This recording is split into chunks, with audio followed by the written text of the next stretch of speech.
நம்ம சேனல்ல இன்னைக்கு ஒரு சூப்பரான பிரைம் லொகேஷன்ல இருக்கக்கூடிய ப்ராப்பர்ட்டிஸ் பத்தி தாங்க பார்க்க போறோம். ப்ராப்பர்ட்டிய பத்தி பார்க்கறதுக்கு முன்னாடி, நீங்க இன்னும் நம்ம சேனல சப்ஸ்கிரைப் பண்ணலனா, உடனே சப்ஸ்கிரைப் பண்ணி வச்சுக்கோங்க. அப்பதான் நம்ம போடுற ஒவ்வொரு ப்ராப்பர்ட்டியும் உங்கள வந்து சேரும். ஸோ யாரும் வீடியோவ ஸ்கிப் பண்ணிறாதீங்க. இந்த ப்ராப்பர்ட்டி எக்ஸாக்ட்டா எங்க அமைஞ்சிருக்குன்னு பார்த்தீங்கன்னா, எஸ்பி கோயில்ல தாங்க அமைஞ்சிருக்கு. சிங்கப்பெருமாள் கோயில் டூ வாலாஜாபாத் போற ரோட்ல இருந்து ஜஸ்ட் 200 மீட்டர்லயே நீங்க நம்ம ப்ராப்பர்ட்டிய ஈஸியா ரீச் பண்ணிடலாங்க. நம்ம பார்த்துட்டு இருக்க இந்த இடம் தாங்க நம்மளுடைய லேஅவுட் ப்ராப்பர்ட்டி.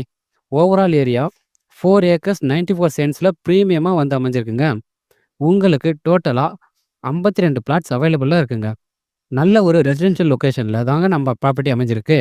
லேண்ட் சைஸஸ்ன்னு பார்த்தீங்கன்னா, available minimum square feet 541 square feet தாங்க. Available maximum square feet 1822 square feet தாங்க. நீங்க ஜிஎஸ்டி சரவுண்டிங்ல ஒரு லோ பட்ஜெட்ல நல்ல ஒரு பிரைமான லொகேஷன்ல ப்ராப்பர்ட்டி பார்த்துட்டு இருந்தா, இந்த ப்ராப்பர்ட்டி உங்களுக்கு ரொம்பவுமே சூட்டபுளா இருக்குங்க.